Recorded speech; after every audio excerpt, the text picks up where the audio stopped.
Hello friends, how are you all doing today? I have mentioned that much of my channel I want to devote towards fighting against scams. And usually if someone has a channel, you expect that person to be an expert, like a channel on sport. You'd expect to be a sport expert, or on astronomy, expect an astronomy expert. So someone might think that I'm some type of detective with 20 years experience fighting scams. Actually, I'm not that knowledgeable, but what I'm doing is like my new hobby. I'm learning about scams and how to fight it. And whatever I learn, I want to share with my friends to help protect all of you. And I do concede I'm not solving all the world's problems. I don't think I'm even solving a small percentage of all the world's problems, but every little bit helps. And if we can fight against scams and tricks together, at least the world will be better. I want to tell you all a true story, what happened to a man. This was many years ago. Someone who my father knew. I don't remember if it was a friend of his or someone he worked with or someone he met, but I remember as a kid my father telling me this. And I'm certain this trick has been done more than one time. It's one time that I know of. What happened to this one man, which I was told about? He got a phone call from someone claiming to be from his bank and the credit card department, and letting him know. He says, I don't know if you know it, sir. He says, but your credit card has been stolen. He gets told. He says, but we have good news, is that the bank knows that it's been stolen. We've cancelled your card to protect you, to make sure that the thief doesn't do anything else on your card.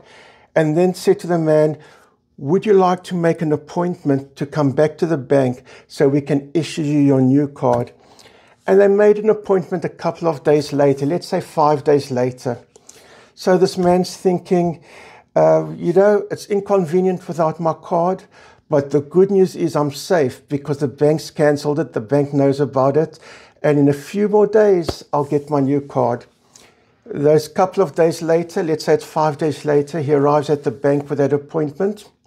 The bank doesn't know what he's talking about. He says, but we made this appointment. And they investigated. They found out the phone call that he received was from the thief who stole his card, pretending to be from the bank and the credit card. And this whole trick of saying, let's make an appointment for 5 days later, whatever the number of days, to get your new card, is to give the thief those couple of days to do what they want with the card. And the thief knows that the man's not going to report it because he has that appointment 5 days' time. So in these 5 days, this is the thief's opportunity, knowing it will not be reported until that day.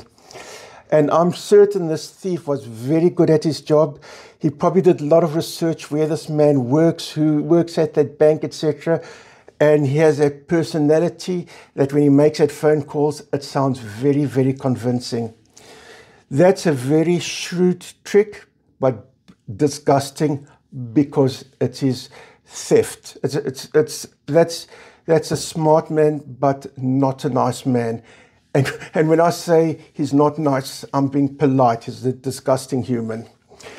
And I've got one other interesting anecdote. I don't remember the details. I don't even remember if I read about it or heard about it. I think I read about it somewhere. A lady in the USA, she got 2 separate calls telling her that there were issues with her credit card and telling her to disregard the other person because they're the bad guys and listen to us. So simplicity's sake, person A says disregard person B because that's a crook and we'll help you out. And person B saying disregard person A because A is a crook. And here she is stuck with A and B. She doesn't know which one's telling the truth and which one isn't. Simply put, who's the good person, who's the bad person. And then she says, you know what? I'm going to phone the number on the back of my card because I cannot go wrong. Great idea. She phones that number, and this time she knows for certain she's talking to the right person. So regarding that first story I told you about the man with the apparent appointment for a new card, he should have phoned the number from his card. Any type of phone call regarding your card that has been compromised or stolen or this or that, you should always phone back that number to make sure you're talking to the real person, not someone pretending to be that person. And I recommend, it's a good idea to have that number handy, because if your card is stolen, your credit card's stolen, you don't have that number on you. So have that number somewhere else. And I wouldn't say it's a number you have to keep private. It's not like your PIN or your passwords that no one must see. I mean, this is a number which the cards openly put on their cards. So make sure that number is easy to reach. If your card is stolen, you can easily reach that number from somewhere else, from your card. So if anything happens with your card, you call that number from the card. Even if that physical card's not here, now you know you're talking to the legitimate person.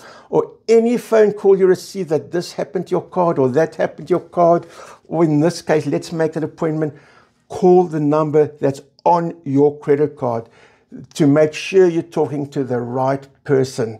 So that's one very important tip. And I'm sharing these stories not to frighten us, but I want us to be aware. The more aware, the better we are protected. And I want us all to learn and look after each other. As always, your comments are welcome, and thank you all for watching.